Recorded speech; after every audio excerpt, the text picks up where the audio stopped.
Olá, turma! Estamos aqui para mais uma aula de geografia, tá? Me chamo Aline Moreira e essa aula é disponível no YouTube, vocês podem conferir lá, tá? Ela é destinada para os alunos do Liceu de Caucaia do segundo ano do ensino médio, certo? Então, hoje nós vamos falar sobre a pobreza e a fome no mundo globalizado. Nós sabemos que é um grande desafio, né? Desse milênio, tá? O combate à pobreza e à fome.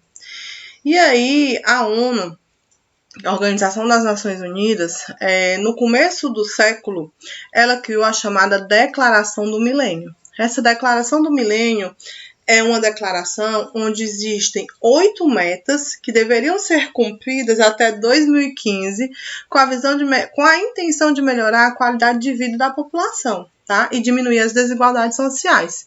Só que em 2016 ela foi prorrogada, né? E até hoje nós vivemos esse desafio. Então a ONU se propôs a fazer parceria com gestores de diversos países, principalmente dos países do sul, subdesenvolvidos, né, os países periféricos, para tentar melhorar a vida da população, tá? Criando políticas públicas positivas para resolver essas 8 metas que a gente vai conversar um pouco sobre elas agora.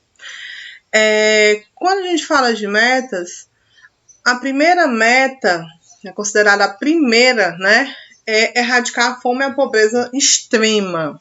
Quando a gente fala de pobreza extrema, a gente fala das pessoas que estão abaixo da linha da pobreza. Então, vocês vão ter até aqui, ó, a pobreza não pode ser considerada como não suprimento das necessidades básicas. Então, a pobreza é quando você não tem alimentação, habitação, saúde e educação.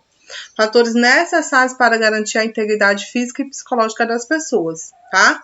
Então, vocês vão perceber que quando esses direitos não são, vamos dizer, contemplados, tá? Então, a pessoa está na condição de pobreza, né? Então, ela não tem aí adequadamente uma alimentação, uma habitação, saúde e educação. Então, ela não é contemplada com os princípios básicos para uma vida saudável, ela é considerada na linha de pobreza. Então, nós temos aí PNUD, que a situação de pobreza atinge apenas pessoas que vivem com menos de 1,25 dólares por dia, tá? E o Banco Mundial considera a faixa de menos de 2 dólares por dia para definir a pobreza, né? Para definir a população pobre, e menos de 1 dólar para definir a pobreza extrema. Então, vocês vão ver que o conceito de pobreza ele é variável, né?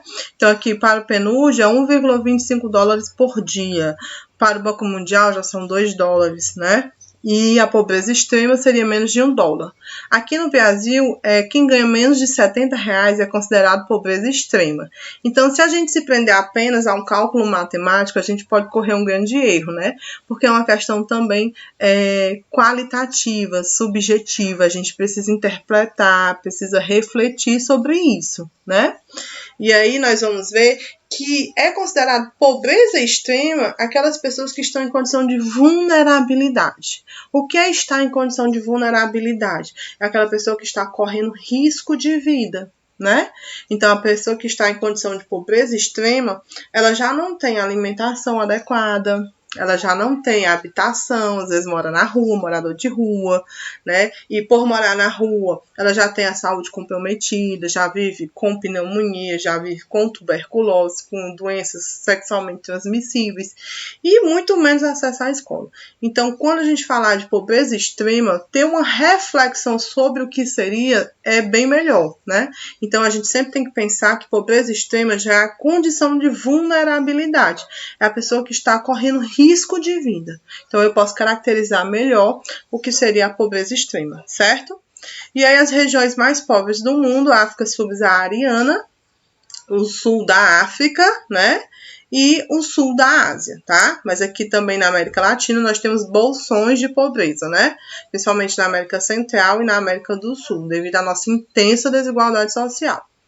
Então, falando da meta erradicar a fome e a pobreza extrema, uma das políticas públicas que a ONU, né, poderia criar e aí formar parcerias com gestores, né? Então, campanhas, né? Campanhas de distribuição de renda, de combate à corrupção, Então, de assistência a pessoas que estão passando por situações de guerra civil, por situações de pandemia, né? Como o mundo agora está vivendo isso. Então, são políticas públicas que vão tentar atenuar, melhorar a questão da fome e da pobreza extrema. Como eu falei, as pessoas que estão em vulnerabilidade, né? Estão correndo risco de vida.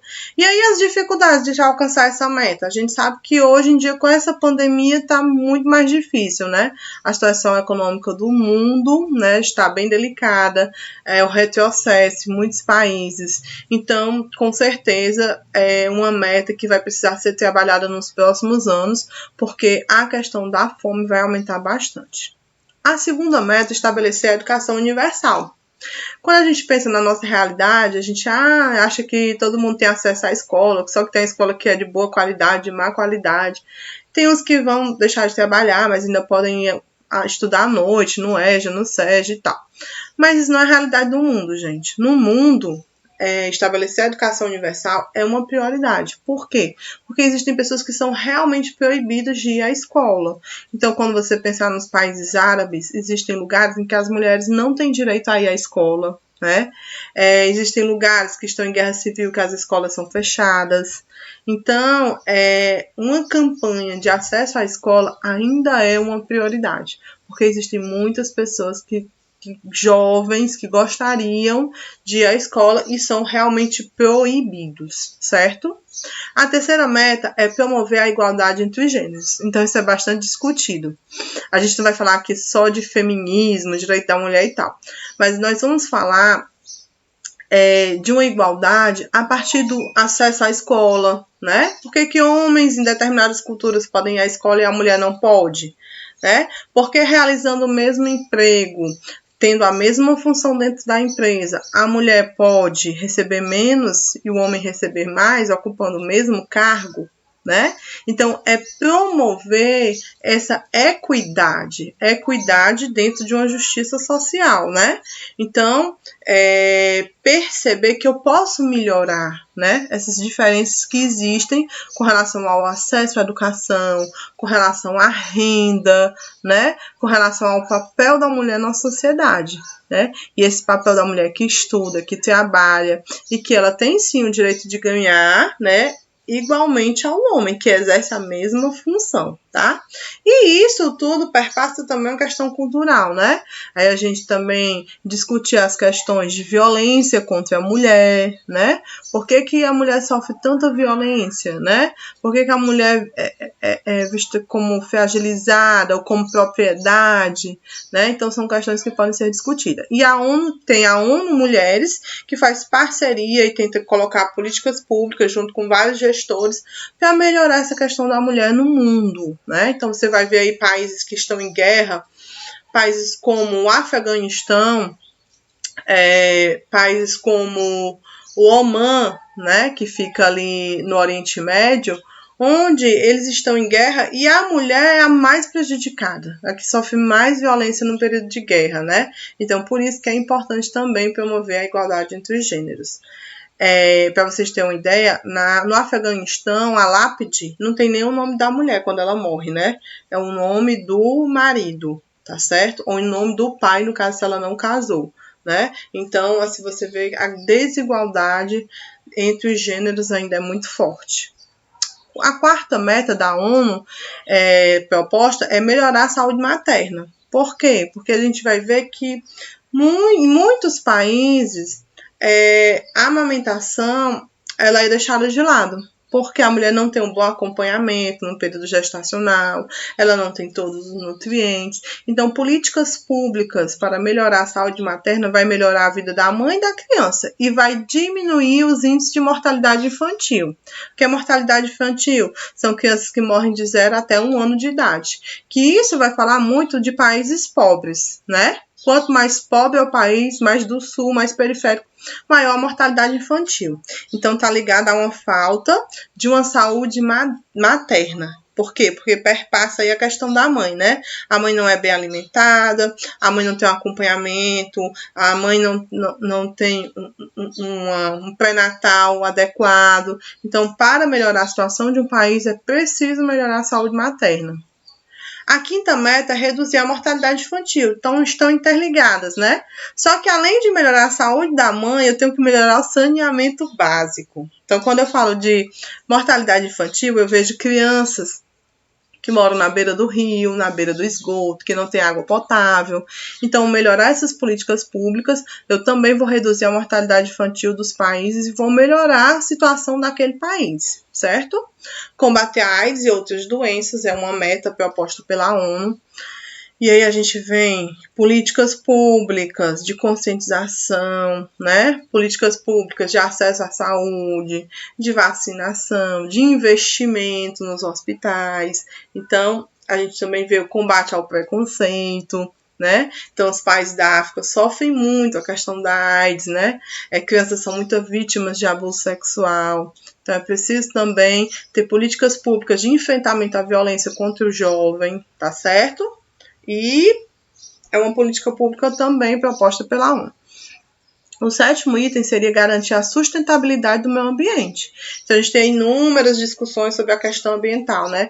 Como gerar essa sustentabilidade, como melhorar a água potável, né? Como preservar os rios, os mares, os oceanos, as florestas. Então, isso é uma política bastante discutida e propagada aí, que a gente precisa para melhorar a nossa qualidade de vida. E por último, a oitava meta é incentivar o sistema comercial e financeiro não discriminatório e atender às necessidades dos países menos desenvolvidos. Então, diminuir a taxa de juros, né, seria uma proposta, perdoar a dívida de países miseráveis, porque existem muitos países que estão numa condição de miséria e eles só vivem de pagar juros altíssimos, não conseguem mais nem pagar a dívida, então eles não conseguem sair de uma situação do vermelho, e aí dificulta toda a sua política pública, eles não conseguem ter políticas públicas por causa disso.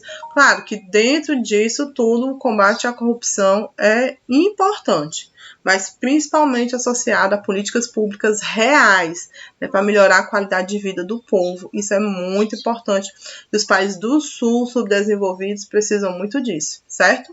Então, essa foi a nossa aula sobre o capítulo 5, que fala sobre pobreza e fome no mundo globalizado. E falamos exclusivamente sobre as metas do desenvolvimento do milênio.